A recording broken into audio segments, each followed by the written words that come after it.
অতি গুরুত্বপূর্ণ 5টা আমলের কথা বলবো ইনশাআল্লাহ। কয়টা আমল? 5টা আমলের কথা বলবো। জীবনের তরে এই 5টা আমল সারা জীবন নিয়মিত আঁকড়ে ধরবেন, আমল করবেন। যারা নিয়ত করতেছেন হাত তোলেন। আল্লাহ আমাদের সবাইকে আমল করার তৌফিক দান করুন। আল্লাহ আমাদের সবাইকে কবুল আর মঞ্জুর করুন। নাম্বার 1, সবচেয়ে বেশি যেটা করতে হবে পরিমাণে, জুমার দিন, জুমার রাত, বৃহস্পতিবার সন্ধ্যা থেকে নিয়ে শুক্রবার সন্ধ্যার আগ পর্যন্ত পরিমাণে সবচেয়ে বেশি করতে হবে যে আমলটা, সেটা হলো দুরূদ শরীফের আমল। কিসের আমল? ভাইরা, দুরূদ এমন একটা আমল, আপনি যদি শুধু দুরূদের এই আমলটাকে আঁকড়ে ধরেন, সবসময় আপনার মুখ দিয়ে দুরূদ বের হতে থাকে, পড়তে থাকেন, তো নবী করিম সাল্লাল্লাহু আলাইহি সাল্লামের ভাষ্য অনুযায়ী, তার ওয়াদা অনুযায়ী, ইদান তুকফা হাম্মুক ওয়া তুগফার যামবুক, তোমার যত পেরেশানি আছে নবী সাল্লাল্লাহু আলাইহি সাল্লাম বলেছেন, এই সব পেরেশানি দূর করার জন্য এই দুরূদের আমলটা যথেষ্ট হবে ইনশাআল্লাহ। এবং গুনাহ মাফের জন্য এই দুরূদের আমলটা কি হবে? যথেষ্ট হবে। নবী করিম সাল্লাল্লাহু আলাইহি সাল্লাম বলেছেন, মান সাল্লা আলাইয়া মাররাতান সাল্লাল্লাহু আলাইহি আশরা, যে ব্যক্তি আমার প্রতি একবার দুরূদ পাঠ করবে, আল্লাহ রাব্বুল আলামিন তার প্রতি 10 বার রহমত নাজিল করবেন। কয়বার রহমত নাজিল করবেন? আপনার জীবনে 10টি জায়গায় খুব ক্রাইসিসে পড়ে গেছেন, কোনো জটিল সিচুয়েশনে মুখোমুখি হয়ে গেছেন, বিপদের মধ্যে পড়ে গেছেন, ওই জায়গায় আল্লাহর রহমত পাবেন। এরকম একবার দুরূদ পাঠ করবেন, হকাদাই করে, যথাযথভাবে মহব্বতের সাথে 10 করবেন। নবী করিম সাল্লাল্লাহু আলাইহি ওয়াসাল্লাম বলেছেন, আকসিরু আলাইয়া মিনাস সালাতি মিন ইয়াউমিল জুমআতি ওয়া লাইলাতিল জুমআহ, তোমরা জুমার দিন এবং জুমার রাতে আমার প্রতি বেশি বেশি দুরূদ পাঠ করবে, দুরূদ প্রেরণ করবে। ফা ইন্না সালাতাকুম মা'রুদাতুন আলাই, কারণ তোমরা যে দুরূদ পাঠ করো এটা আমার কাছে পেশ করেন আল্লাহর ফেরেশতারা, এবং রীতিমতো নামধাম সহকারে আল্লাহর একদল ফেরেশতা নিয়োজিত আছে। তারা বলেন, আল্লাহ, হে আল্লাহ রাসূল, আপনার অমুক উম্মত, অমুক অনুসারী, আল্লাহর অমুক বান্দা, পৃথিবীর অমুক প্রান্ত থেকে, অমুক দেশ থেকে, অমুকের সন্তান, সে আপনার প্রতি দুরূদ পেশ করেছে জুমার দিনে, জুমার রাতে বা অন্য সময়ে। এটা নবী করিম সাল্লাল্লাহু আলাইহি সাল্লামের কাছে রিপোর্ট দেওয়া হয় আল্লাহর নিযুক্ত ফেরেশতাদের মাধ্যমে। আপনি যখন দুরূদ পাঠ করবেন, আপনার ভিতরে এই ফিল হবে যে আমি দুরূদ পাঠ করছি, আর আমার নবীর কাছে এটা উপস্থাপিত হচ্ছে আমার নাম ধাম, আমার রিপোর্ট সহকারে। এই জন্য শুক্রবার দিন এবং রাত, অর্থাৎ বৃহস্পতিবার সন্ধ্যা থেকে নিয়ে শুক্রবার সন্ধ্যা পর্যন্ত এই 24 ঘন্টার মধ্যে নবী করিম সাল্লাল্লাহু আলাইহি সাল্লামের ভাষ্য খেয়াল করেন, আকসিরু আলাই। ওলামায়ে কেরাম জানেন, নবী আলাইহিস সালাম সাধারণত কোনো আমল পরিমাণে বেশি করতে বলতেন না। পরিমাণে বেশি করতে বলার মতো আমল খুব কম ইসলামে। গোটা কোরআন যদি খোলেন আপনি, পরিমাণে অধিক করতে বলা হয়েছে এরকম আমল খুব বেশি পাবেন না। তোমরা বেশি বেশি করে নামাজ পড়ো, বেশি বেশি করে রোজা রাখো, এরকম কথা কোরআন হাদিসে নাই। অবশ্যই একজন ইমানদার 5 ওয়াক্ত ফরজ নামাজের পাশাপাশি অধিক পরিমাণে নফল নামাজও পড়বেন, সেটা ভিন্ন কথা। কিন্তু কোরআনে বেশি পরিমাণে আল্লাহর জিকির করার কথা বলা হয়েছে। আর নবী করিম সাল্লাল্লাহু আলাইহি সাল্লাম বৃহস্পতিবার সন্ধ্যা শুরু হলে শুক্রবার সন্ধ্যার আগ পর্যন্ত বেশি পরিমাণে করতে বলেছেন যে কাজটা, সেটা হলো দুরূদ শরীফের আমল। অতএব ভাইরা আমার, বৃহস্পতিবার সন্ধ্যা থেকে নিয়ে শুক্রবার সন্ধ্যা পর্যন্ত, আপনি দোকানদার মানুষ, বৃহস্পতিবারে ব্যবসা করছেন, দোকানদারি করছেন, কোনো অসুবিধা নাই। আপনার অবসর সময়গুলোতে মুখ দিয়ে দুরূদ পড়তে থাকবেন। দুরূদের মধ্যে সবচেয়ে শ্রেষ্ঠ দুরূদ হলো নামাজে যেটা পড়েন, দুরূদ ইব্রাহিম। আল্লাহুম্মা সাল্লি আলা মুহাম্মদ ওয়া আলা আলি মুহাম্মদ কামা সাল্লাইতা আলা ইব্রাহিম ওয়া আলা আলি ইব্রাহিম ইন্নাকা হামিদুম, আল্লাহুম্মা বারিক আলা মুহাম্মদ ওয়া আলা আলি মুহাম্মদ কামা বারাকতা আলা ইব্রাহিম ওয়া আলা আলি ইব্রাহিম ইন্নাকা হামিদুম। তাহলে দুরূদের এই আমলটা, এটা করার জন্য আল্লাহ তাআলা এমন সহজ করে দিয়েছেন যে ওযুর প্রয়োজন নাই। আপনার ওযু নাই, তারপর আপনি দুরূদ পাঠ করতে পারবেন। এবং আপনি এই বড় দুরূদ পড়ার মতো সময় নাই, তো আপনি একেবারে সবচেয়ে সংক্ষিপ্ত দুরূদ পড়েন সাল্লাল্লাহু আলাইহি ওয়াসাল্লাম, তাতেও দুরূদ পাঠের সওয়াব পাবেন। চেষ্টা করব তো ইনশাআল্লাহ। শুক্রবার আসবে, দুরূদ বেশি বেশি করে পাঠ করব। আপনি দোকানে কাজ করেন, আপনার দোকানে আপনার সহকর্মী আরও কাজের লোক আছে, আপনি সবাইকে স্মরণ করাবার জন্য নিজে জোরে জোরে দুরূদ শরীফ পড়বেন এবং বলবেন যে শুক্রবার শুরু হয়ে গেছে, সবাই দুরূদ শরীফের আমল করো। ভাইরা আমার, আমি আমার জীবনের কথা বলতে পারি। আমার জীবনে ওই যে হাদিসের উপরে ইয়াকিন এবং বিশ্বাস আলহামদুলিল্লাহ ছিল, আমার জীবনে আমি অনেকবার দেখেছি এরকম জটিল পরিস্থিতি হয়েছে যে দেয়ালে পিঠ থেকে গেছে, নড়ার জায়গা নাই, আর কোনো আপাত দৃষ্টি থেকে এই বিপদ থেকে উদ্ধারের কোনো পথ নাই। দুরুদ, ইস্তেগফার, দোয়া ইউনুস, এই 3 আমল পাশাপাশি ইয়াজাল জালাল ওয়াল ইকরাম, এই 4টা জিনিসকে এমনভাবে ধরছে, বিশেষ করে দুরুদ, স্পেশালি সারাক্ষণ দুরুদ। আল্লাহ রাব্বুল আলামিন এমনভাবে সহযোগিতা করেছেন, এমনভাবে উদ্ধার করেছেন যে কল্পনা করলে অবাক লাগে এখন যে এটা কিভাবে সম্ভব। ভাইরা আমার, এক সাহাবী নবী করিম সাল্লাল্লাহু আলাইহি ওয়াসাল্লামের কাছে এসে বলছে, ইয়া রাসূলুল্লাহ, আমি যে দোয়া করি এই দোয়ার মধ্যে আমি নিজের জন্য করব, আমার ছেলে মেয়ের জন্য করব, অনেক কিছু করব, এটা সেটা, রিজিক চাইবো, সুস্থতা চাইবো, অনেক কিছুই তো আল্লাহর কাছে চাইবো। আপনি তো আল্লাহর রাসূল, আপনার জন্য দোয়া করলে আমাদেরই লাভ, একবার দোয়া করলে আল্লাহ 10 বার রহমত নাজিল করবেন, তো আপনার জন্য আমার দোয়ার ভিতরে কত পার্সেন্ট রাখবো? সাহাবী বারবার বিভিন্ন পার্সেন্টেজ বলছিলেন যে 3 ভাগের 1 ভাগ আপনার জন্য রাখি ইয়া রাসূলুল্লাহ, অর্ধেক রাখি, আরো বেশি করে রাখি। তিনি যত বলছেন নবী করিম সাল্লাল্লাহু আলাইহি ওয়াসাল্লাম আরো বাড়ানোর জন্য তাকে উৎসাহ দিচ্ছিলেন।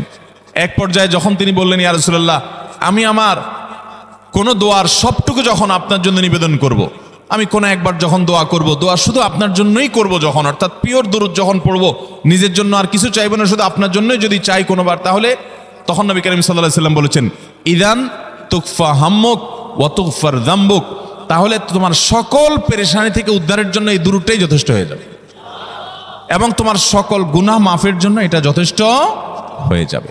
মোহতারাম হাজরিন, দুরুদের আমলটা এত সুন্দর আমল, কিন্তু আবার তাড়াহুড়া করে পড়বেন না, সাল্লাল্লাহু আলাইহি সাল্লাম সাল্লাল্লাহু আলাইহি সাল্লাম সাল্লাল্লাহু আলাইহি সাল্লাম সাল্লাল্লাহু আলাইহি সাল্লাম সংখ্যা বাড়ানোর জন্য হুলস্থুল করে পড়লেন না, মুহাব্বতের সাথে সাল্লাল্লাহু আলাইহি ওয়াসাল্লাম সাল্লাল্লাহু আলাইহি ওয়াসাল্লাম আল্লাহুম্মা সাল্লি আলা মুহাম্মদ, অর্থ বুঝে বুঝে আল্লাহুম্মা সাল্লি আলা মুহাম্মদ মানে কি, আল্লাহ আপনি মুহাম্মদের প্রতি শান্তি বর্ষণ করুন। আরে ভাই, মুহাম্মদ সাল্লাল্লাহু আলাইহি ওয়াসাল্লামের প্রতি আল্লাহ তাআলা শান্তি এমনি বর্ষণ করবে, আপনি আমি দোয়া করলেও করবে, না করলেও। কিন্তু মাঝখান থেকে আমরা, ভাইরা আমার, কোনো বড় কর্মকর্তার কাছে আপনার কোনো কাজের ঠেকা আছে, কর্মকর্তার ওই ছেলেটার আপনি দেখছেন যে খাচ্ছে না, আপনি যদি বলেন, স্যার ছেলেটা খাচ্ছে না স্যার, একটু ডাক্তার দেখান স্যার, এভাবে তো বাঁচবে না, ওর কষ্ট হচ্ছে স্যার, আপনি বললেও উনি ওনার ছেলের দিকে কেয়ার করবে, কিন্তু আপনি এটা বলার কারণে তার নৈকট্য পাবেন কি পাবেন না, তার সিম্প্যাথি পাবেন কি পাবেন না। আরশে আজিমের মালিক তার হাবিবকে এত মহব্বত করেন, তিনি তার হাবিবের প্রতি এমনিতেই রহমত নাজিল করবেন, তাকে বিভিন্ন মর্যাদা আগে থেকেই দেওয়ার ঘোষণা দিয়ে রাখছেন, কিন্তু আপনি আমি দোয়া করলে আল্লাহ তাআলা তার মাধ্যমে আমাদের ভাগ্যকে সুপ্রসন্ন করে দিবেন। দুরুদের আমলকে জীবনের তরে আঁকড়ে ধরবেন ভাই, শুধুমাত্র জুমার দিন আর জুমার রাত না, সব সময় অধিক পরিমাণে। এরাবিয়ানদের মধ্যে আমলটা খুব বেশি আছে, তাদের দেখবেন তারা 2টা আমল, মুখে 2টা আমল, ভালো মন্দ তাদের মধ্যেও আছে, কিন্তু এই 2টা আমল তাদের মধ্যে খুব ভালো। বেশিরভাগ মানুষই দেখা যায় অবসর সময়ে আস্তাগফিরুল্লাহ, ইস্তিগফার করছে অথবা দুরুদের আমল করছে। আমাদের অবসর সব সময়গুলো নিয়ে গেছে মোবাইল ফোন। ভাইরা আমার, 4 বছর, 5 বছর, 6 বছর, 7 বছর, 10 বছর ধরে মোবাইল টিপতেছেন, ফেসবুক টিপতেছেন, ইউটিউব টিপতেছেন। বুকে হাত দিয়ে আমাকে জবাব দেয়া লাগবে না, নিজের বিবেককে একটু জবাব দেন। এই 10 বছর ফেসবুক, ইউটিউব, টিকটক, হোয়াটসঅ্যাপ টিপে আপনার অর্জন কি হয়েছে একটু হিসাব মিলান। এই যে স্ক্রল করতেছেন আঙ্গুল দিয়া, ঘন্টাকে ঘন্টা এই আঙ্গুল দিয়ে টানছেন টানছেন, নিচের দিকে যাচ্ছেন স্ক্রল করে ফেসবুকে, ইউটিউবে, একের পর এক, আপনার জীবনে অর্জনটা কি হয়েছে বলেন? ভাইরা আমার, এই মোবাইলের নিয়ন্ত্রণ করতে হবে, প্রয়োজনে ব্যবহার করতে হবে, কিন্তু এটাকে অনিয়ন্ত্রিত ব্যবহার করা যাবে না।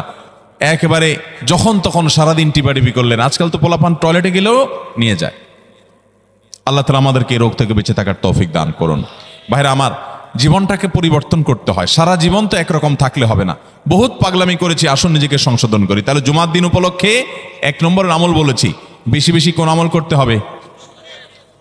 সারা জীবন মনে রাখবো তো ইনশাআল্লাহ। বাসা বাড়িতে পরিবারের লোকদেরকে মনে করাবো তো ইনশাআল্লাহ। আমি আমার ড্রাইভার থাকুক, আমার ছেলে মেয়ে থাকুক, আমার পরিবারের লোক থাকুক, আমি আমার কথা আপনাদের বলি উৎসাহের জন্য, যে জুমার দিন শুরু হয়ে গেলে আমি, শুধু আমি না, আমার পরিবার অন্যান্যরাও একে অন্যকে আমরা স্মরণ করে দিই। কে কে দুরূদ পড়তে কতবার পড়ছো, কেউ পড়ছে কিনা একবারও, সন্ধ্যা হয়ে গেছে, অনেকক্ষণ হয়ে গেছে, সবাই শুরু করি। আমলটা করবো তো ইনশাআল্লাহ। নাম্বার 1। নাম্বার 2, জুমার দিন উপলক্ষে অন্য যে কোনো দিনের চাইতে জুমার দিন অর্থাৎ শুক্রবারের ফজর নামাজ পুরুষরা মসজিদে জামাতের সাথে পড়বেন, জামাতের সাথে পড়ার নিয়ত করবেন পাক্কা। কারণ অন্য যে কোনো দিনের ফজর নামাজ না, শুধুমাত্র যত নামাজ আছে, নবী করিম সাল্লাল্লাহু আলাইহি সাল্লাম বলেছেন আফদালুস সালাওয়াতে ইনদাল্লাহ, আল্লাহর কাছে দুনিয়ার সব নামাজের মধ্যে, 5 ওয়াক্ত সাধারণ নামাজগুলোর মধ্যে সবচেয়ে উত্তম নামাজ হলো সলাতুল ফজরে মাআল জামাআতে ইয়াউমাল জুমআহ, জুমার দিন ফজরের নামাজ জামাতের সাথে আদায় করা হলো যত নামাজ আছে এর মধ্যে সবচেয়ে শ্রেষ্ঠ নামাজ। তাহলে জুমার দিনে এই বিষয়টা বিশেষভাবে খেয়াল রাখবো। জুমার দিন ফজর নামাজটা পুরুষরা কোথায় পড়বো, এবং সেটা বৃহস্পতিবার থেকে পরিকল্পনা শুরু করবো যে কালকের ফজর নামাজ যাতে কোনো অবস্থাতে আমার মিস না হয়। আমাদের আখিরাতের ব্যবসা এটা ভাই, আখিরাতের কারেন্সি সংগ্রহ করা। যত খুঁটে খুঁটে ভালো ভালো আমলগুলো করবেন, আপনার আমল নামাতে আমল সওয়াব জমা হতে থাকবে। চেষ্টা করবো তো ইনশাআল্লাহ। আমাদেরকে শয়তান অন্যদিন ফজরের নামাজ পড়ার সুযোগ হলেও শয়তান এমনভাবে আমাদেরকে ধোঁকা দেয়, শুক্রবারে ফজরটা পড়াটা সবচেয়ে বেশি কঠিন হয়ে যায়। কেন জানেন? কারণ ইবলিস তো জানে হাদিস, আপনি জানেন না, হয়তো অনেকে হয়তো আজকে শুনছেন, আমি কোনো হাদিস না জানতে পারি, ইবলিস ঠিকই জানে যে ফজর নামাজ এই দিন যদিও জামাতের সাথে ফজর পড়ে ফেলায় তাহলে তোর আখিরাতের ব্যবসা অনেক দূর আগে যাবে। ওর সাথে তো আমাদের বাবা আদমের সাথে সেই চ্যালেঞ্জ, আদম আলাইহিস সালামকে সিজদা করতে বলা হয়েছে, সে তো করে নাই, তার সৌজন্য বা তার জন্য সিজদা নিবেদন করে নাই, আল্লাহ তাআলা সেজন্য তাকে জান্নাত থেকে বের করে দিয়েছে। তার কারণে এই ইবলিস তখনই আল্লাহর সাথে, আল্লাহর সামনে চ্যালেঞ্জ ছুড়ে দিয়েছে আদম আলাইহিস সালামের সাথে যে লা উবিয়ান্নাহুম আজমাইন, আমি আদমের সব সন্তানগুলোকে পথহারা করে ছাড়বো, ওদেরকে জান্নাতের পথে চলতে দিব না। এই জন্য আল্লাহ তাআলার কাছে সে কিছু পাওয়ার চাইয়া নিছে। এর ভিতরে একটা হলো কিয়ামত পর্যন্ত হায়াত পাবে, আরেকটা হলো আমাদের রগের সাথে সে মিশতে পারে, রক্ত প্রবাহের সাথে মিশতে পারে, শরীরের মধ্যে প্রভাব সৃষ্টি করতে পারে, আমাদেরকে দুর্বল করতে পারে, মন্দ দিকে টানতে পারে, ভালো কাজ যেন না হয় মনে মনে কুমন্ত্রণা সৃষ্টি করতে পারে। এই পাওয়ার সে নিয়ে এসেছে। এই জন্য তার সাথে আমাদের চ্যালেঞ্জ। সে হাদিস জানে যে জুমার দিন ফজর পড়লে আমাদের অনেক লাভ হয়ে যাবে। এই জন্য সে বৃহস্পতিবার রাতে, অন্য দিন যদি আপনি 10টা 11টা বা 11:30টায় ঘুমান, 12টায় ঘুমান, জুমার দিন অর্থাৎ বৃহস্পতিবার দিবাগত রাতে আইসা ইবলিস বলে, আরে পাগল হইছস, কালকে হলো শুক্রবার, দোকানদারি নাই, ব্যবসা নাই, চাকরি নাই, মহিলাদেরকে বলে কালকে পোলাপানের স্কুল নাই, মাদ্রাসা নাই, আজকে একটু টক শো, মিষ্টি শো, নাটক, সিনেমা, ইউটিউব, ফেসবুক, ওয়াজই শোন অন্তত। শয়তান কি বলে, ঠিক আছে তো যদি এত ফিল্ম দেখতে মনে না চায়, তো যদি মুসলমান হস, নেককার হস, তো ঠিক আছে অমুক হুজুরের ওয়াজ শুন। এই হুজুরের ওয়াজ শোনাত লাগাই দিয়ে রাত 1টা 2টা পর্যন্ত পার করে দিল। এরপরে ফজর নামাজ ওর জামাতের সাথে মিস, শেষ। ভাইরা আমার, প্রত্যেক বৃহস্পতিবার আসলে সন্ধ্যার সময় প্রতিজ্ঞা করব, সপ্তাহের অন্য দিন যদি আমার ত্রুটি বিচ্যুতি হয়ও আমি সেটাকে কারেকশন করার চেষ্টা করব, কিন্তু শুক্রবার ফজরটা পুরুষ হিসাবে আমি জামাতের সাথে পড়বই পড়বো। তার জন্য রাতে আগে আগে শোবো, ডাবল ট্রিপল অ্যালার্ম দিয়ে শোবো, অন্য নামাজি বন্ধুকে বলবো ফোন দিয়ে ডেকে দিবি, একে অন্যের সহযোগিতা করব, কিন্তু ফজরের নামাজ জুমার দিন ছাড়বো না ইনশাআল্লাহ। ঠিক আছে তো? কয়টা আমল হলো? 2টা। মনে রাখবেন তো ইনশাআল্লাহ। আগামী বছর তো আমার মাহফিল আমি আর করব না, কিন্তু আগামী বছর যে মাহফিল করবেন সে আলোচককে আমি রিকোয়েস্ট করবো ইনশাআল্লাহ, আয়োজকরা এটার সবক যেন নেয় আগামী বছর। দিতে পারবেন তো ইনশাআল্লাহ? আমল যদি করেন তাহলে সবক ঠিকই দিতে পারবেন। ওই যে ভাই সবগুলো শুনে দিছে, কারণ এই আমল করেন। আচ্ছা, 3 নম্বর আমল হলো সূরা কাহাফ পড়বো। কোন সূরা পড়বো? সূরা কাহাফ। যারা কোরআন পড়তে পারেন না তারা শুনবেন, আর যারা পড়তে পারেন তারা নিজে পড়বেন। সূরা কাহাফ যদি জুমার দিন কেউ পড়ে, নবী করিম সাল্লাল্লাহু আলাইহি সাল্লাম বলেছেন এই সূরাটা তার জন্য নূর হবে, নূর, আলো আল্লাহর তরফ থেকে। কিয়ামতের ময়দানে ভয়াবহ গুটগুটে অন্ধকার হবে। কিয়ামতের একটা ভয়াবহ শাস্তি হলো অন্ধকারের শাস্তি। ভাইরা আমার, অন্ধকারের শাস্তি মানে এমন ভয়াবহ অন্ধকার হবে যে দুনিয়ার অন্ধকারের সাথে কোনো তুলনাযোগ্য নয়। সেই ভয়াবহ অন্ধকারে কিছু আমল আছে যে আমলগুলো মানুষের ওই অন্ধকারের মধ্যে আলোর কাজ দিবে। এর মধ্যে একটা হলো অজুর অঙ্গগুলো যদি কেউ ভালো করে অজু করে, সুন্দর করে ডুলডুলে যেন শুকনা না থাকে, উত্তম রূপে যদি অজু করে কেউ, পানি অপচয় না করে, পানি অল্প নেয় কিন্তু ডলে বেশি, সুন্দর করে যদি কেউ অজু করে, এই অজুর অঙ্গগুলো কিয়ামতের ময়দানে উজ্জ্বল হয়ে জলজল করে জ্বলতে থাকে এবং তার জন্য আলোর কাজ দেয়। সবাই যখন অন্ধকারের আযাবের মধ্যে নিমজ্জিত থাকে, হাহুতাশ করে, তখন এই ব্যক্তির এই আমলটা তার আলো ভূমিকা আসে। আর আরেকটা হলো এই সূরা কাহফ। অন্য অনেক ওলামা ইকরাম বলেছেন এর ব্যাখ্যা হলো সূরা কাহফ যদি কেউ এক বৃহস্পতিবারে পড়ে, পরের বৃহস্পতিবার পর্যন্ত, এক শুক্রবারে যদি পড়ে, পরের শুক্রবার আগ পর্যন্ত পুরো সপ্তাহব্যাপী তার ভিতরে নূর, ঈমানের নূর, তাকওয়ার নূর, ইলমের নূর, আমলের নূর, ভালো মানুষ হওয়ার নূর তার ভিতরে আল্লাহ তাআলা সৃষ্টি করে দিবেন।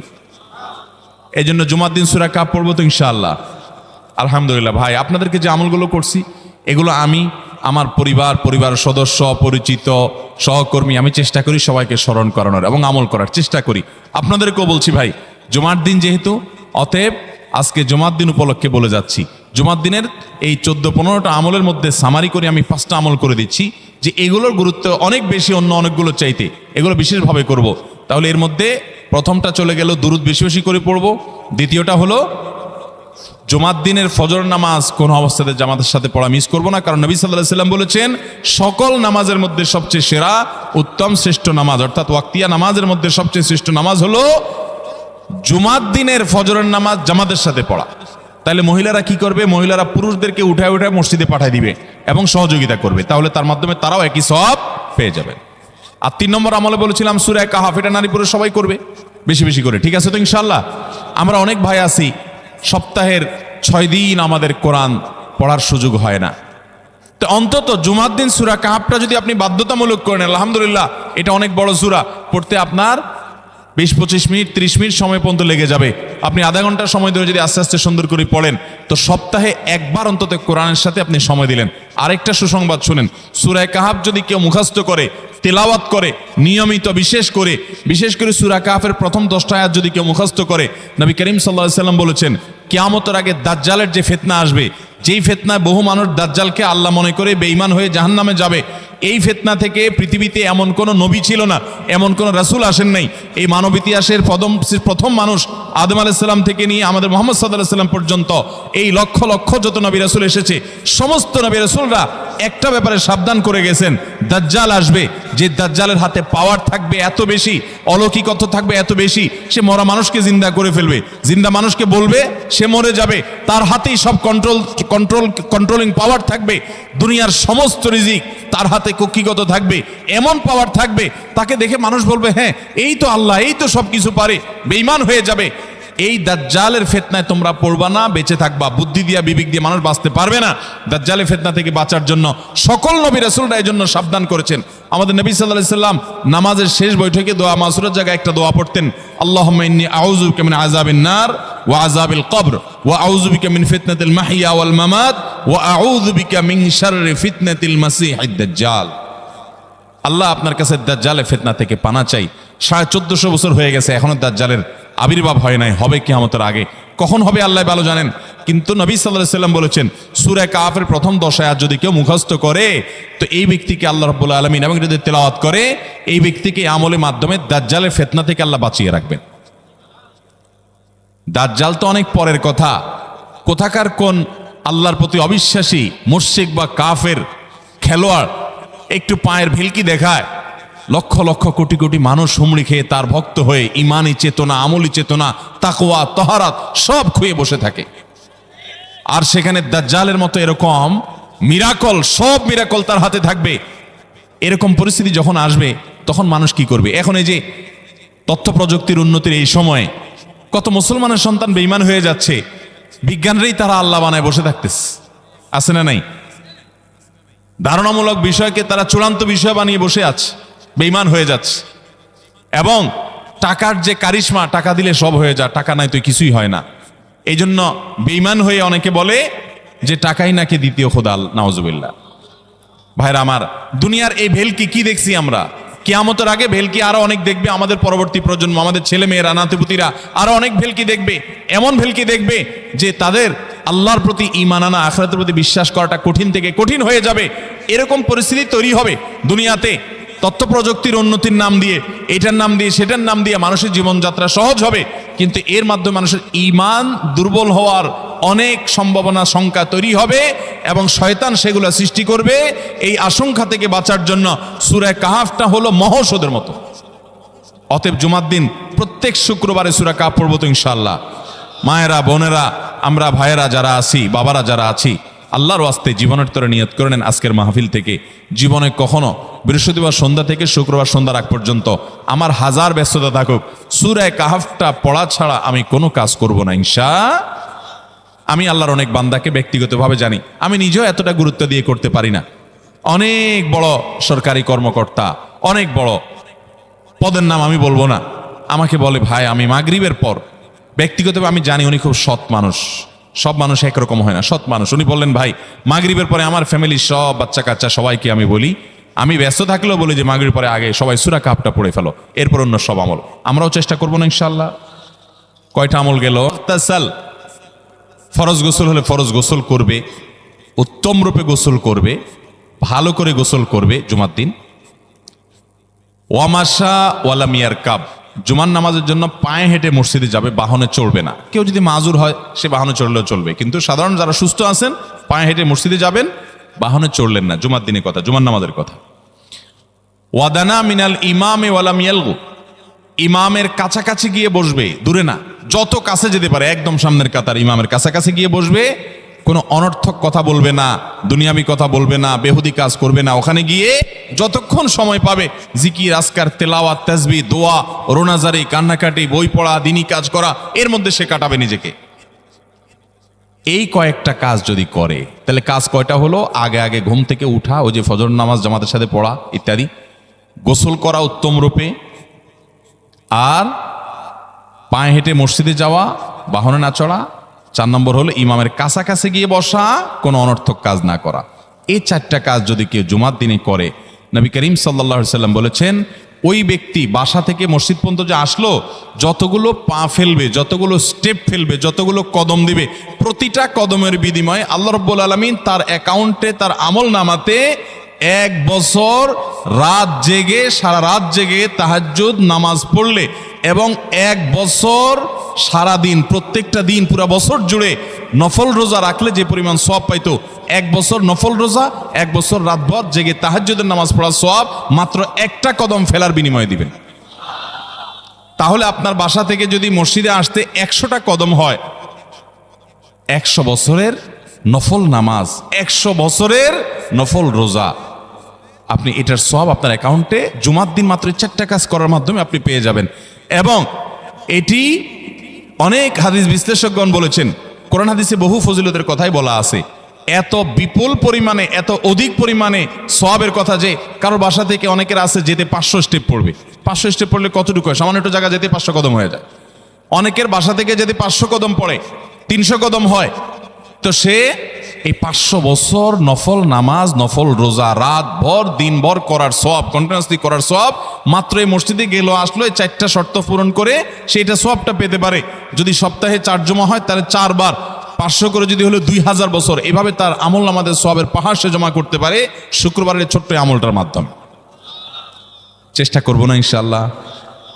আমি দেশে বিদেশে অনেক আল্লাহর বান্দাকে আমি শুনেছি, এই হাদিস আমি যেদিন থেকে জেনেছি আমি চেষ্টা করেছি এটার আমল, এটার প্রচার মানুষের মধ্যে ছড়ানোর। আমি যখন সৌদি আরবে আজ থেকে আর অনেক বছর আগে, তখন কোনো এক বক্তব্যে আমি আমলের কথা বলেছি। আমার অনেক ভাইয়েরা দেশে বিদেশে দেখে বলছেন ভাই আমলটা শুরু করেছি, আমার কাছে ভালো লাগে, আপনারাও আমলটা করবেন, অন্য আরেকজনকে শিখাবেন এবং দাওয়াত দিবেন। ঠিক আছে তো ইনশাআল্লাহ? তাহলে কয়টা আমল গেল? 4টা। 1 নম্বর গেছে বেশি বেশি দুরূদ পাঠ করা, 2 নম্বর হলো জুমার দিনে ফজর নামাজ জামাতের সাথে পুরুষরা পড়া, 3 নম্বর হলো সূরা কাহাফ পড়া, তেলাওয়াত করা, আর 4 নম্বর হলো এই 4 শর্ত পূরণ করে মসজিদে আগে আগে গিয়ে সুন্দর করে খুতবা শুনে চলে আসা, কোনো কথাবার্তা, খুতবা চলাকালীন সময় কোনো কথাবার্তা, অনর্থক কাজ না করা। 5 নম্বর এবং সর্বশেষ আমল হলো জুমার দিনে একটা সময় আছে দোয়া কবুল হয়। দোয়া কবুলের যে সময়গুলো আছে এর ভিতরে অত্যন্ত ইম্পর্টেন্ট একটা সময় হলো জুমার দিন। শুক্রবারের একটা সময় সম্পর্কে নবী সাল্লাল্লাহু আলাইহি ওয়াসাল্লাম বলেছেন যে একটা সময় আছে শুক্রবারের, এই সময়ে বান্দা কোনো দোয়া করলে আল্লাহ তাআলা ফিরিয়ে দেন না, কবুল করেন। কিন্তু সময়টা যে ঠিক কখন, এটা হাদিসে নবী সাল্লাল্লাহু আলাইহি ওয়াসাল্লাম বলেন নাই, যাতে করে হয়তো আমরা সারা দিনেরই কম বেশি দোয়ার চেষ্টা করি। এই বিষয়ে মুহাদ্দিসগণ, হাদিস বিশ্লেষকগণ, পণ্ডিত ওলামায়ে কেরামগণ হাদিসের বিভিন্ন আকার ইঙ্গিতকে গবেষণা করে, অ্যানালাইসিস করে এক একজন এক এক সময়ের কথা বলেছেন। তবে বেশিরভাগ ইমাম, বেশিরভাগ পণ্ডিত ওলামায়ে কেরাম, বেশিরভাগ আপনার ইসলামিক স্কলারগণের বক্তব্য হলো যে এই সময়টা হলো জুমার দিনের শেষ প্রহর, আসরের পর থেকে নিয়ে সূর্য ওঠার আগ পর্যন্ত এই সময়টা।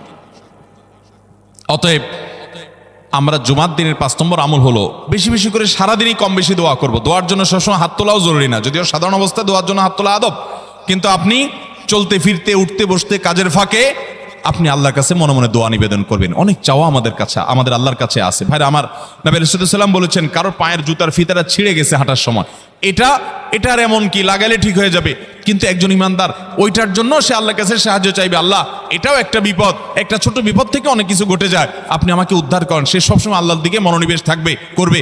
নবী করিম সাল্লাল্লাহু আলাইহি সাল্লামের পুরো জীবনকে যদি আপনি অ্যানালাইসিস করেন, আপনি অবাক হয়ে যাবেন। একটা বই আছে বাংলায়, বান্দার ডাকে আল্লাহর সাড়া, এটা বাংলা অনুবাদিত নাম। এই বইয়ের লেখক হলেন হিসনুল মুসলিমের যে রচয়িতা উনি শেখ সাঈদ আল গাহতানি রহমতুল্লাহি আলাইহি। ওনার সোহবতে যাওয়ার, ওনার সান্নিধ্যে থাকার একাধিকবার খুব কাছাকাছি বসার সুযোগ আমার হয়েছে। সৌদি আরবের একজন বড় আলেম ছিলেন, দুনিয়া থেকে চলে গেছেন। তো ওনার লেখা বান্দার ডাকে আল্লাহর সাড়া, এই বইটা বেশ মোটা সোটা একটা বই। পুরোটা পড়বেন যে নবী করিম সাল্লাল্লাহু আলাইহি সাল্লামের জীবনে যে কত রকমের দোয়া করতেন। আল্লাহ আসকার নাম একটা বই আছে ইমাম নববীর, এটাও বাংলা হয়ে গেছে অনুবাদ, আপনি পড়লে অবাক হয়ে যাবেন। ডক্টর খন্দকার আব্দুল্লাহ জাহাঙ্গীর রাহমাতুল্লাহ রাহে বেলায়েত একটা বই আছে দোয়া এবং জিকিরের, আপনি অবাক হবেন যে কি পরিমাণ দোয়া এবং জিকির নবী সাল্লাল্লাহু আলাইহি সাল্লাম জীবনে পড়তেন। ঘুম থেকে উঠার সময় দোয়া আছে না নাই? এরপরে ঘুম থেকে উঠে যখন আপনি বাথরুমে যাবেন দোয়া আছে না নাই? আবার টয়লেটে গেলেন, টয়লেট সেরে আসলেন, আপনি ওযু করবেন, ওযুর জন্য দোয়া আছে না নাই? বিসমিল্লাহ। এরপরে ওযু শেষ করলেন, কালিমায়ে শাহাদাত আছে না নাই? এরপরে আপনি যখন ঘর থেকে বের হয়ে মসজিদে যাবেন, বের হওয়ার দোয়া আছে। বের হয়ে আপনি মসজিদে যাচ্ছেন, যাই পথে পড়ার আলাদা দোয়া আছে। এরপরে আপনি মসজিদে প্রবেশ করবেন, তার জন্য দোয়া আছে। মসজিদে ঢুকার পরে মসজিদে ঢুকার নামাজ আছে। এরপরে মসজিদে নামাজ বন্দিগি ইবাদত জিকির করে বের হচ্ছেন, সেটার জন্য আবার দোয়া আছে। আবার আপনি যাচ্ছেন, কাজকর্মে যাচ্ছেন, বাজারে যাচ্ছেন, সেটার দোয়া আছে। স্ত্রী সহবাস করার সময় দোয়া আছে। দোয়া নাই, জিকির নাই, এমন কোনো মুহূর্ত ইমানদারের জীবনে থাকতে পারে না। নবী করিম সাল্লাল্লাহু আলাইহি সাল্লাম এই পরিমাণ দোয়া করতেন। এই জন্য ভাইরা, দোয়া যদি সবসময় করতে কষ্ট হয় হাত তুলতে, আপনি হাত তোলা ছাড়া শুক্রবারে দোয়া করেন, দোয়াটা অনেক বেশি করা দরকার। আমাদের কত জিনিস আল্লাহর কাছে চাইতে হয়, আমরা আল্লাহর কাছে চাই না। পেটে অসুখ হয়েছে, আমরা ডাক্তারের কথা মাথায় আগে আসে। আপনি ওষুধ খান, ওষুধ খাওয়া সুন্নত, কিন্তু ইমানদার সবকিছুর আগে আল্লাহর কথা স্মরণ করবে এবং আল্লাহর কাছে বলবে, আল্লাহ আপনি সহজ করে দেন। আপনার অসুখ হয়েছে, সবকিছুর আগে নাপার কথা মনে আসে। আরে ভাই, প্যারাসিটামলের কথা মনে আসেটা দোষের না, কিন্তু আপনার মনে আগে আসতে হবে যে নবী সাল্লাল্লাহু আলাইহি সাল্লাম দোয়া শিক্ষা দিয়েছেন, যদি কেউ ব্যথার জায়গায় হাত দেয় এবং পড়ে আউযু বিইজ্জাতিল্লাহি ওয়া কুদরাতিহি মিন শাররি মা আজিদু ওয়া হাজির, আল্লাহ রাব্বুল আলামিন তার ব্যথা দূর করে দিবেন। এক সাহাবী এই হাদিসের উপর আমল করে তৎক্ষণাৎ তার ব্যথা দূর করেছেন। শুধু ইয়াকিনের অভাব, শুধু বিশ্বাসের অভাব, ঈমানের অভাব। তাহলে আমাদের আল্লাহর দিকে মনোনিবেশ করতে হবে দোয়ার জন্য বেশি বেশি। তাহলে শুক্রবারে 5 নম্বর আমল হলো বেশি বেশি কি করবো? ইনশাআল্লাহ দোয়া, বেশি বেশি দোয়া করবেন, উঠতে বসতে চলতে ফিরতে। বিশেষভাবে সূর্য ডুবার আগের যে সময়টা শুক্রবার, অর্থাৎ দিনের শেষ সময়টা, বিশেষভাবে আল্লাহ তাআলার কাছে দোয়া করব। ঠিক আছে তো ইনশাআল্লাহ? কয়টা আমল বললাম? 5টা আমল। 1, বেশি বেশি দুরুদ। 2, ফজর নামাজ জামাতের সাথে পড়া পুরুষরা, মহিলারা অক্তমতো পড়বেন, পুরুষদেরকে পাঠিয়ে দিবেন মসজিদে। 3, সূরা কাফ পড়বেন। 4, আগে ঘুম থেকে উঠে উত্তম রূপে গোসল করে মসজিদে আগে আগে গিয়ে পায়ে হেঁটে গিয়ে সামনে ইমাম সাহেবের কাছাকাছি গিয়ে বসা, অনর্থক কথা কাজ না করা, তেলাওয়াত জিকির আজকারের মশগুল থেকে নামাজটা পড়ে বের হয়ে আসা, এই কাজ। নাম্বার 5, দোয়া করা, বিশেষ করে দিনের শেষ প্রহরে। আমল করবো তো ইনশাআল্লাহ? মনে থাকবো তো ইনশাআল্লাহ? আমরা প্রয়োজনে বাসায় গিয়ে একটা কাগজে নোট করে ফেলবো, লিখে ফেলবো। লিখে এরপরে ওয়ালে টাঙ্গায় দিবেন বাসায়, যে জুমার দিন এই 5 কাজ আমি ছাড়বো না। আপনি যদি মনেও না থাকে, আপনার যদি ভুলেও যান, আপনি এই কাগজ আপনাকে মনে করাবে ইনশাআল্লাহ। বাসায় ফ্যামিলির লোকদের সাথে শেয়ার করবেন, জুমার দিন হুজুর বলেছেন, আমি একটু আমার মন থেকে বলিনি, এগুলো সব কোরআন হাদিসের কথা বলেছি আপনাদেরকে। কোরআন হাদিসের আলোকে 5টা আমলের কথা বলেছেন, বিশেষভাবে জুমার দিন আমি 5টা আমল করবই করব। ভাইরা আমার, প্রত্যেক জুমার দিন যদি আপনি একটু ইমানের রিচার্জ করেন, ইনশাআল্লাহ সারা সপ্তাহ আপনার জন্য সেটা উপকারে আসবে। চেষ্টা করবো তো ইনশাআল্লাহ? এবং দোকানে অফিসে টাঙ্গায় রাখবেন।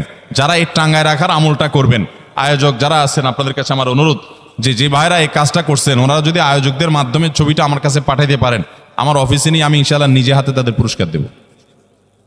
বিশেষ করে এই মাহফিলের লোক যারা আছেন আজকের, আয়োজকদের মাধ্যমে। আল্লাহ তাআলা এই আমলগুলো আমাকে আপনাকে আমাদের সবাইকে করার তৌফিক দান করুন।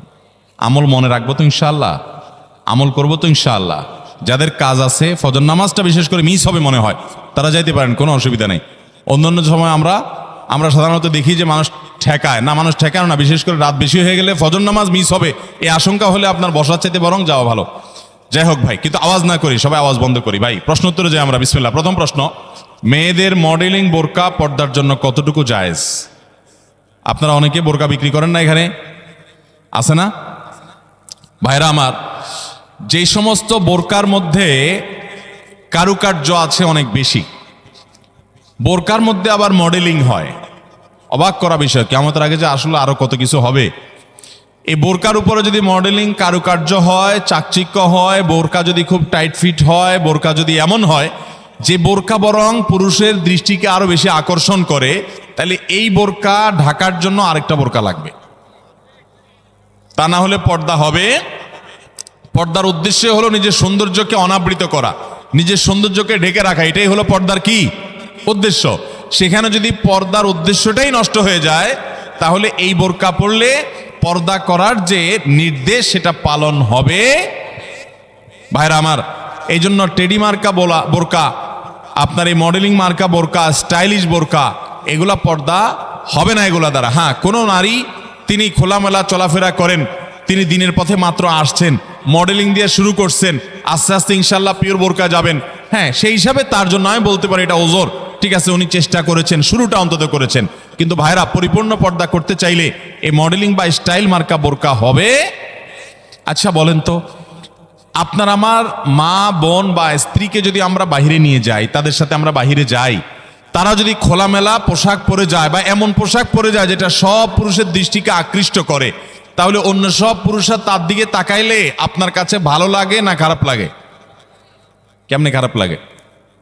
অনেক পুরুষটা আছে বউয়ের ছবি ফেসবুকে দিয়ে বলে আপনাদের ভাবি কেমন হলো বললেন। অনেক পুরুষ এ কাম করে না? ফেসবুকে আবার কমেন্টে নিচে দিয়া দোস্তরা লেখে, দোস্ত ভাবি অনেক সুন্দর মাশাআল্লাহ, আবার মাশাআল্লাহ লেখে। এরপরে আবার দোস্ত আবার রিপ্লাইতে দেয় কি, ধন্যবাদ দোস্ত, মানে আমার বউরে তুই সুন্দর বলছস, তার মানে তুই দেখছস, মনে মনে জল্পনা কল্পনা করছস, করে আবার লিখছস, এই জন্য তোর ধন্যবাদ। ভাইরা আমার, মানুষের বিবেক যখন লোপ পেয়ে যায় তখন সে হিতাহিত জ্ঞান হারিয়ে ফেলে। আমাদের মা, আমাদের বোন, আমাদের মেয়ে, আমাদের স্ত্রী, তাদেরকে নিয়ে আমরা যখন খোলামেলা পোশাকে যাব, কোনো বিয়েতে আপনি যখন যাবেন, কোনো মার্কেটে যাবেন, একেবারে চাকচিক্যপূর্ণ পোশাক, একদম খোলামেলা অশ্লীল, তো জগতে বা রাস্তায় যত পুরুষরা তাদেরকে দেখবে, এই সৌন্দর্য দেখার পর পুরুষদের মনে মনে তাকে নিয়ে বাজে চিন্তা, জল্পনা কল্পনা, মনে মনে জেনা, এটা হবে কি হবে না? না, হবে না। সবাই কি বাজে চিন্তা করে আপনার মতো? পবিত্র চিন্তা করতে পারে না? কি বলেন ভাইরা আমার? যারা নিজেদের বউকে নিয়ে এটা নিয়ে সন্দেহে আছেন, আমি তাদেরকে বলতেছি, আমাকে উত্তর দেওয়া লাগবে না, আপনার নিজেকে প্রশ্ন করেন, নিজের বিবেককে প্রশ্ন করেন। আপনি এরকম মহিলা রাস্তাঘাটে দেখলে আপনার কি হাল হয়? আপনি যা যা চিন্তা করেন, আপনার বউ, আপনার মা বোনকে নিয়ে এভাবে আপনি বের হলে অন্যরাও সে চিন্তাই করে।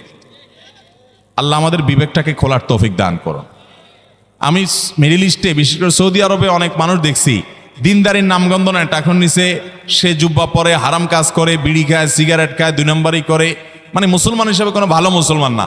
কিন্তু গল্লির ঠাওয়ার ঠিক আছে, জায়গা মতো সে একেবারে সুসের মতো সোজা, বইয়ের ব্যাপারে পরিপূর্ণ পর্দা মেনটেন করে, কোনো রাষ্ট্রীয় নির্দেশের কারণে না। বেশিরভাগ পুরুষরা এটা করে এই জন্য, কারণ সে জানে তো সে নিজে অন্যের মেয়েকে খোলামেলা দেখলে কি জল্পনা কল্পনা তার মনে আসে সে জানে, অতএব তার স্ত্রীকে নিয়ে গেলে অন্যরা কি জল্পনা করবে সে জানে, এই জন্য তার আত্মসম্মান বোধের জায়গা থেকে সেইটা করে।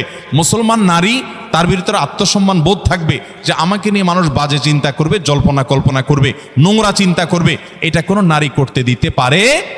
একজন খোলামেলা বেপর্দা নারীকে দেখে যত মানুষ মনে মনে তাকে জেনা করে, সে মনের কথাগুলো যদি মানুষ বলতো, এই নারী জুতা দিয়ে পিটতে পিটতে রাস্তা যাইত।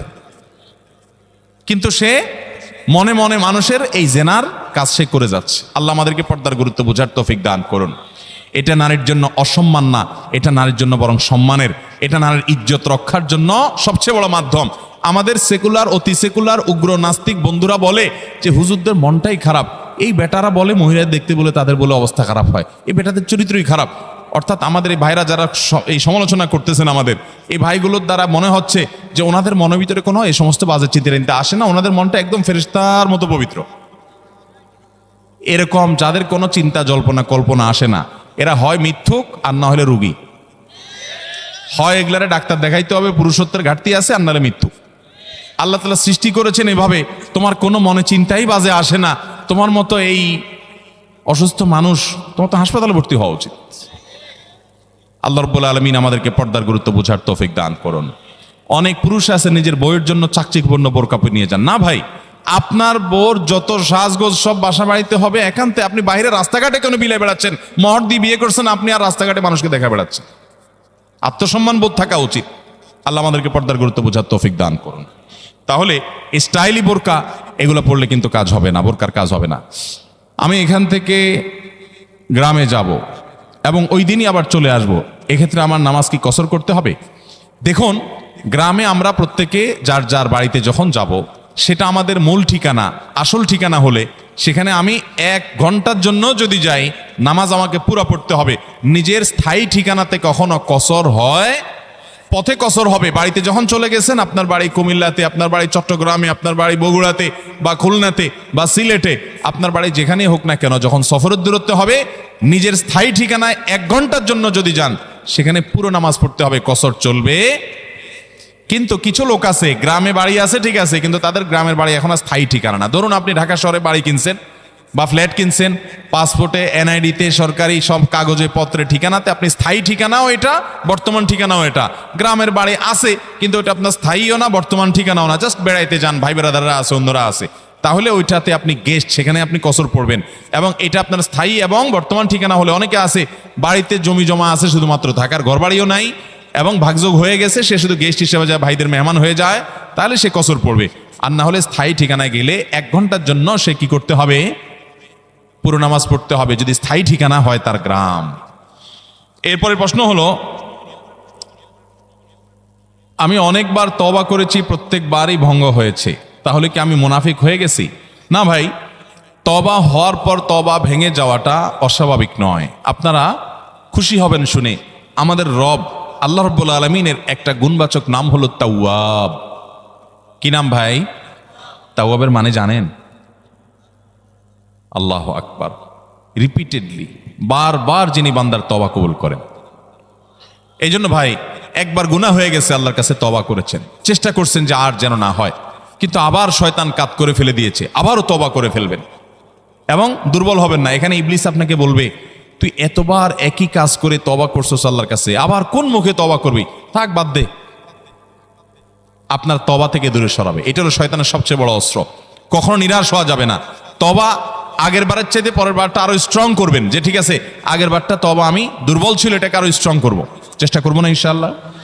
তাহলে তওবা বারবার করতে হবে, বারবার করতে হবে। ভেঙে গেলে আরো শক্ত, হার্ডলি তওবা করতে হবে, নিজের প্রতি নিজে শাসন চালাতে হবে।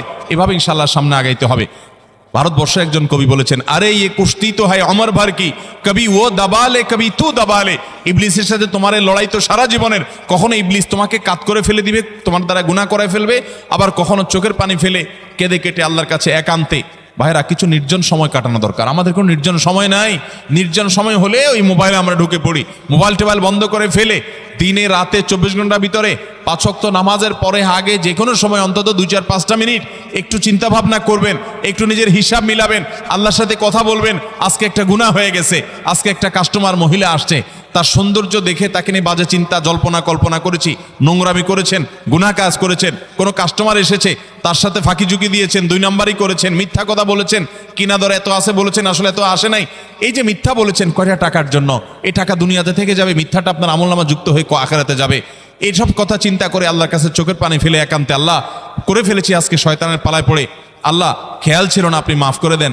মালিক, আপনি মাফ না করলে কিয়ামতের ময়দানের শাস্তি হবে ভয়াবহ। দুনিয়াতে আপনি ছেড়ে দেন, আল্লাহ মাফ করে দেন। মাফ চায়া দুনিয়া থেকে ওইটাকে নিষ্পত্তি করেন, একটু চোখের পানি ফেলেন, সেজদায় পড়ে যান, 2 রাকাত সালাতুত তওবা নামাজ পড়ে আল্লাহর কাছে মাফ চান, এর পরের দিন আরো স্ট্রং করেন। এভাবে আপনি লড়াই চালাতে থাকবেন। আরে এই কুস্তি তো হয় অমর ভর কি, কবি ও দাবালে কবি তু দাবালে।